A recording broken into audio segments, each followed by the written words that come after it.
Some years ago, when I first started being a teacher, it was in London. Probably shared that with you before.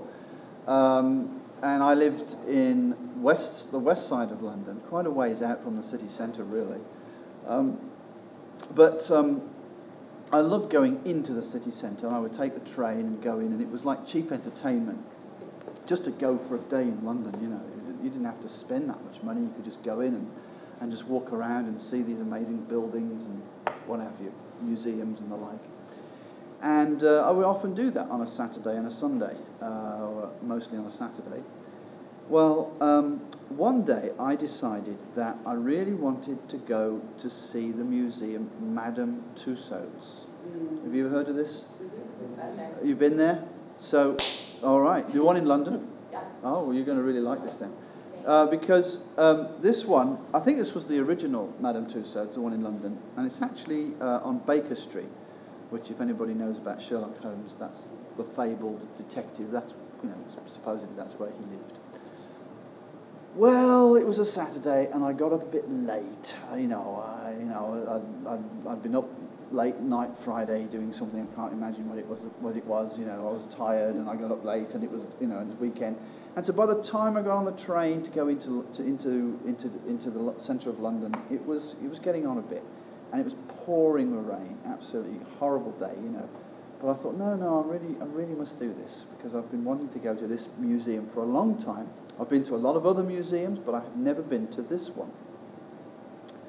So I get to Baker Street, get off the tube, and go up the escalators to the street level, and I ask someone if they know where Madame Tussauds is, and they say, oh yeah, Madame Tussauds. Yeah, I know where it is, mate. You go down this road, you take the third turning on the left, go around the block, and there's a telephone booth. Take a right at the telephone booth, and you can't miss it. It's sort of by the grey building, something like that. You know. Oh, okay, thanks very much.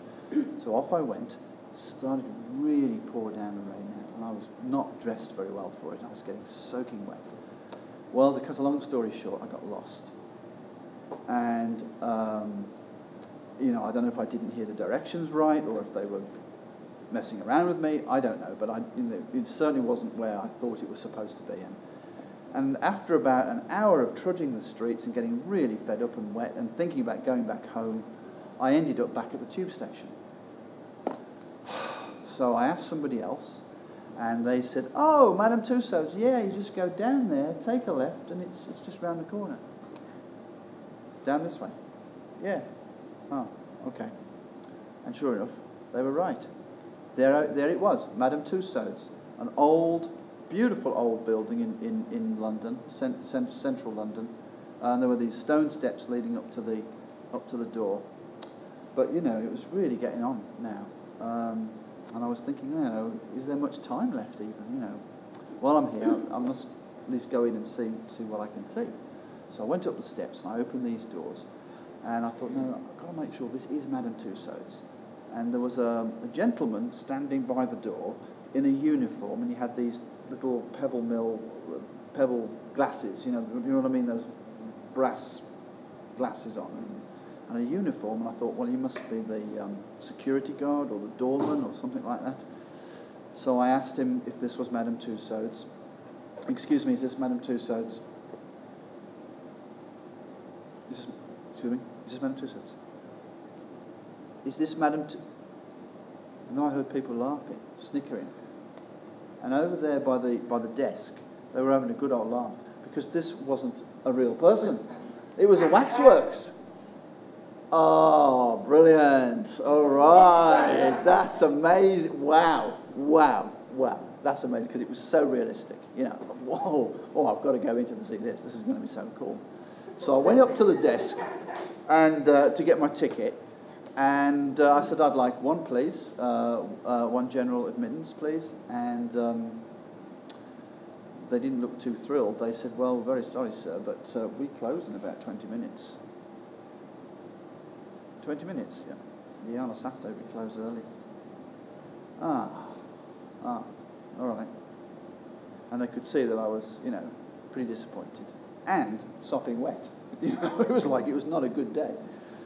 And as I was about to leave, they said, just a moment, sir, just a moment. I'll tell you what, we'll let you go in for free, because there's only 20 minutes left. And, you know, you won't see, you know, half of it, but you'll get an idea and you'll probably want to come back. Ah, thank you. Ah, that's thank you. That's very kind. Thanks. So they gave me a ticket, and I went in. And the first room I went to was called. Each room has a name. At least back then it did. This room was called the Kings and Queens of England. Kings and Queens of England. And it was sort of a dimly lit room. But there were these like scenarios, that's the best way I can say it, of costumed figures like Elizabeth I in her gowns, Queen Victoria looking very stern in her black dress, silk dress. There looked to be like Anne Boleyn on the chopping block, about to get, you know, that was sort of grim. And then in the corner, on a raised dais, on a little stage, was one of my favourite kings, King Henry VIII. You know, this is an amazing character, very wide, person. You know, very, very broad. He had these incredible ermine furs, and he was sort of, you know, sitting there looking very king-like. With his scepter in his hand, and I remember kneeling down. There was a page boy looking up at him like this, holding a silk cushion or something. And anyway, it was amazing, amazing detail. And well, I had to go to the bathroom, and I found my way into the bathroom, and I, you know, did what I needed to do, and I was washing my hands, drying them with a paper towel. And then I heard this.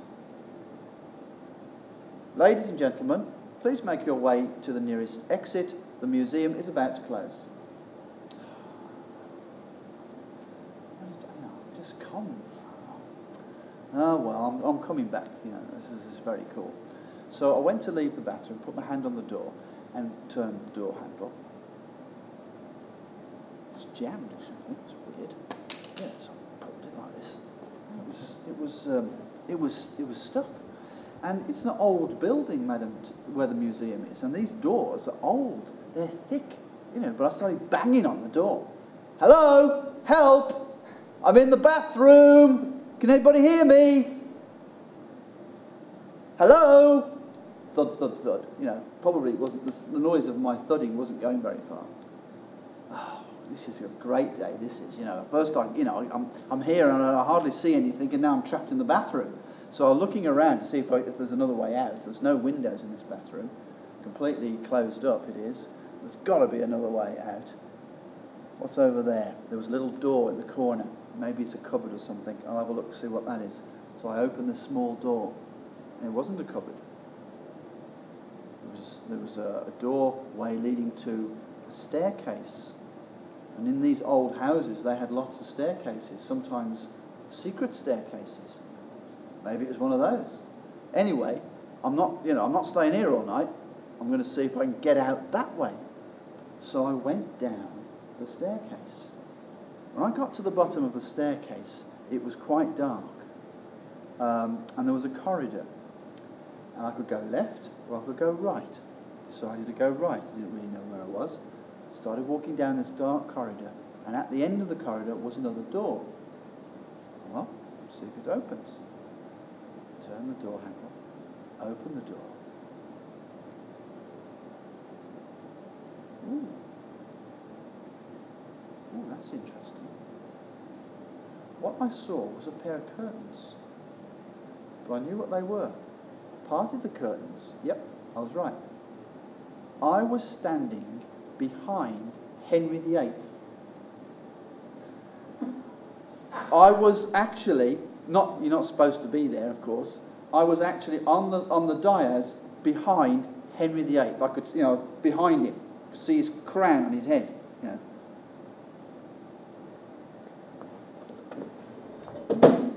So I moved around him, looking very closely. You could see the pores on his skin and the hairs. And it was amazing detail. You know, wow, this man, there was nobody about. And I noticed that the main lights had been switched off, and there were only these like emergency lights.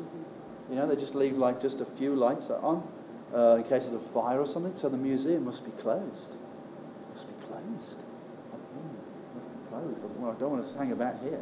It's kind of spooky. What's that? What was that? Footsteps.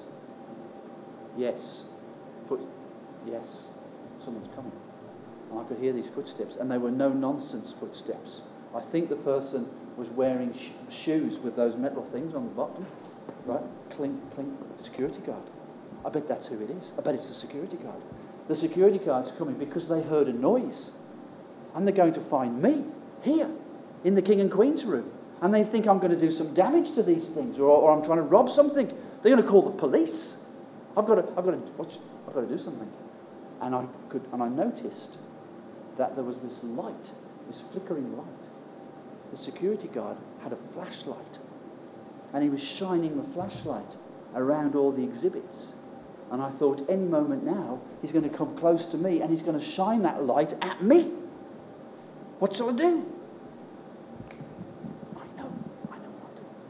I'll pretend to be a waxwork. And as the footsteps got closer, I knelt down.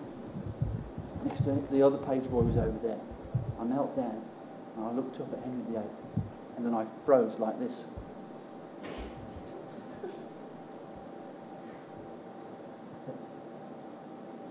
And the flashlight went across my face.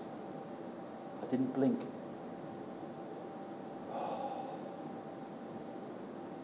Phew, made it. He thought I was a waxwork.